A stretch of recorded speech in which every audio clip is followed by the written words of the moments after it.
Welcome back to Major Intonio's presentation of With the British Army in the Holy Land, by H. O. Locke.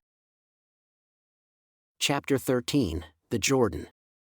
Jerusalem having surrendered on the 9th December, the enemy lay round about in an encircling line on the north and east. The first thing to be done was to make good our hold upon the city.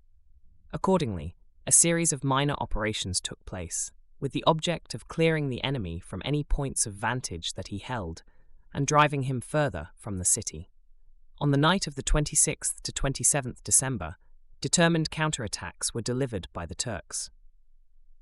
They attacked the 53rd Division at points east of Jerusalem, and the 60th to the north, their principal objective being Tel el-Ful, a conspicuous hill 3 miles east of Nebi Samuel, from which Jerusalem and the intervening ground could be overlooked.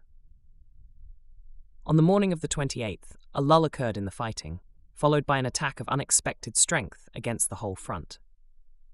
The successes gained by this attack were short-lived. A counter-attack by the 74th and 10th Divisions, further to the left, now made itself felt. This was launched against the enemy's reserves, and thus deprived the enemy of the initiative. The Turkish attack being spent, a general advance northward took place, not, however, without further heavy fighting. Pursuing our advantage, we further advanced our line on the 30th and occupied a line from Betior, Bethel, 2 miles northeast of Beira, to Jani and Ras Kirka, 7 miles northwest of Beira. Beira, which had been our objective in November, was at last securely in our possession.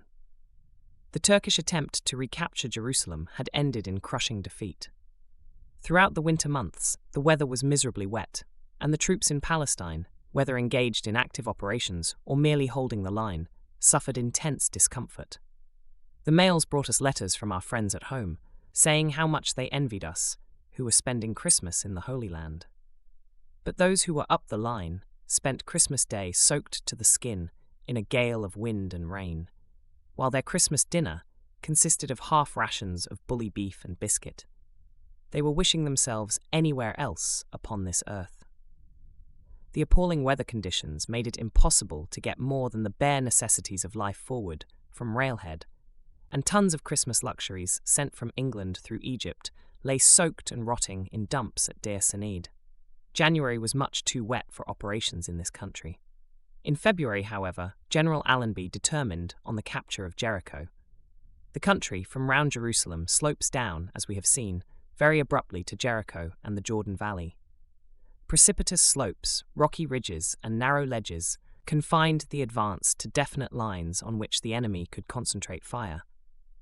The advance began on the 19th, and by the evening of the 20th, the 60th Division had reached a line 4 miles west of the cliffs overlooking Jericho. In the meantime, the mounted troops were working on the right or south of the infantry, towards the commanding position of Nebi Musa, near the northwest corner of the Dead Sea. This advance was held up at the last wadi, which was directly overlooked by, and subjected to, a heavy fire from Nebi Musa. Other mounted troops, further to the right, discovered a way down to the Jordan plain, where they were firmly established by dusk. That night the Turks withdrew, and our mounted troops, moving up the plain, entered Jericho on the morning of the 21st. There are 2 or 3 routes between Jericho and the summit of the Judean plateau. That by which the British had now come down was not the route followed by Joshua and the Israelites. They, on the other hand, ascended by a route farther north, through Mukmas, Michmash, and Beitin, Bethel, thus reaching the summit near Beira. The route followed by the pilgrims was that of the main road, which hereafter became the main line of supply of the forces operating in this direction. Having secured Jericho and the low country beyond as far as the Jordan, operations were now commenced with the object of pushing the enemy northwards and clearing him from another substantial portion of Palestine. This would, at the same time, broaden the base for future operations which were contemplated across the River Jordan. Operations on a large scale were commenced on March 9th. Both the 20th and 21st Corps were engaged. We will, however, consider here only the operations of the 20th Corps, leaving those of the 21st until a subsequent chapter. The reader is already familiar with the type of country which resembled that between Jerusalem and Jericho. The downward slopes were exceptionally steep, in places precipitous. The slopes were swept by machine gun and rifle fire, and the beds of the wadis were enfiladed. The ascent on the far side was steeply terraced. Men had alternately to hoist and pull each other up under fire, and finally to expel the enemy from the summits in hand-to-hand fighting. Under these conditions, no rapid advance could be looked for. The 60th Division, by night, crossed the Wadi el-Auja, north of Jericho, not to be confused with the wadi of the same name to the north of Jaffa. This division seized a position astride the Beisan-Jericho road. The 53rd Division captured Tel Assur, a conspicuous landmark among a mass of high hills, which mountain the enemy tried repeatedly, but in vain, to recover. Farther to the left, a counterattack was repulsed by the 10th Division. At the conclusion of the operations, the high ground covering the approaches to the Jordan by the Jericho Basin Road had been secured, and also, farther west, linking up with the 21st Corps, the high ground stretching across the hills of Mount Ephraim. We come now to the passage of the River Jordan and the operations in eastern Palestine. It will be remembered, from what has already been written, that active operations were in progress about this time between the Turks southeast of the Dead Sea and our Arab allies, the troops of the King of the HEJAZ. The Turkish line of communications ran down the HEJAZ railway through eastern Palestine, temptingly near our forces at Jericho. It will also be remembered that the Jordan Valley and ascent therefrom into the hills of eastern Palestine are unique. It would therefore have been difficult or impossible to cut the Turks' HEJAZ communications by maintaining a permanent garrison astride the railway, such garrison being based on Jericho with an extremely vulnerable line of communications across the valley. It was thought, however, that much useful service might be rendered to the Arabs if a raiding force were to cross the Jordan and destroy the railway in the neighborhood of Amman. The country between the Jordan and Amman offered many obstacles to our advance. There were the marshes of the Jordan Valley to be crossed, ridges of clay to be surmounted, scrub to be negotiated, followed by an ascent of 3,500 feet. The metalled road to Amman crosses the Jordan at the Goranieh Bridge and reaches the hills at Shunet Nimrin. It then winds up a wadi to Es Salt, whence it strikes due eastward to Amman. The operations commenced in the latter part of March. No serious obstacle was encountered until the crossings of the Jordan were reached. A small party was sent in motorboats across the Dead Sea to dispose of any enemy who might be in the district to the northeast of the Dead Sea, but they met with few traces of the enemy. The enemy had destroyed the bridge at Goranieh early in the month. Other means had therefore to be devised for effecting a crossing. Jordan overfloweth all his banks all the time of harvest. On the 28th March, owing to heavy rain, the river rose 9 feet. Floods had therefore to be contended with. The current is at all times rapid, and the banks, on account of the floods, are boggy and difficult for the approach of transport. On the night of the 21st to 22nd March, the main crossings of the river were attempted, both at Goranieh and a few miles further south at Hajla, where the pilgrim road from Jerusalem reaches the Jordan. At the former point, 3 attempts to swim the river were made, under fire, by men with ropes attached to their bodies, but in each case the swimmers were carried away by the strong current and found it impossible to reach the opposite bank. Then a punt was launched, but this was no sooner launched than it was swept away. The attempt was commenced in the bright moonlight, but was much hampered by enemy fire. It was renewed after the moon had gone down, but then it was impossible to find the easiest route or to negotiate the current in the dark.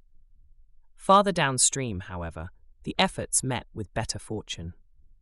A small party succeeded in swimming across in the dark and landing on the left bank. These towed a rope behind them, by which, after landing, they hauled across light rafts. The crossing by the raft loads of men had to be carried out in the face of some hostile fire. Portions of the scrub had been set on fire by the enemy, and these fires to some extent lit up the rafts as they were being pulled across. By daylight, 300 men had been got across, and a small bridgehead established. A barrel bridge was without delay constructed by the engineers. Very little progress could be made that day as the scrub was infested with enemy machine guns. On the following night, however, a rush was made, and the bridgehead enlarged to a width of 1,500 yards. That night, the engineers constructed a steel pontoon bridge, and an entire cavalry regiment was passed over by dawn. The cavalry soon cleared away the enemy, not only from HEJAZ, but also from in front of Gorania. Bridges were built now at Gorania, and the passage of the river assured. Having successfully crossed the Jordan, the force pushed on eastwards across the low country, meeting with some opposition. Eventually we reached Shunat Nimrin. The enemy retreating up the Es-Salt road were bombed and machine-gunned by our aircraft. Part of our force, following on their heels, entered Es-Salt on the 25th, while on the 26th our mounted troops occupied Amman. The railway to the south of the station was successfully cut, but north of Amman the cutting was not complete. Consequently, the enemy were able to receive considerable reinforcements. Before Amman could be attacked in strength, some 4,000 Turks were in position covering the viaduct and tunnel, while 2,000 more were moving on Es-Salt from the north. 5 miles of railway line were, however, destroyed, while much other damage was done to the railway line. But, in view of the strength of the enemy and the difficulties of our communications, we had only been able to bring forward mountain artillery. Our force withdrew. The raid had not entirely fulfilled its object, but much good work had been done, and it had materially assisted Sheriff Faisal with his HEJAZ troops in his operations further south against Man. Our force returning from eastern Palestine did not abandon the hardly won eastern bank of the Jordan. Bridgeheads were retained. The Turks, however, became aggressive and, on the 11th April, attacked our bridgehead at Goranaya. They were repulsed from here and driven back to Shunat Nimrin, which they strongly garrisoned.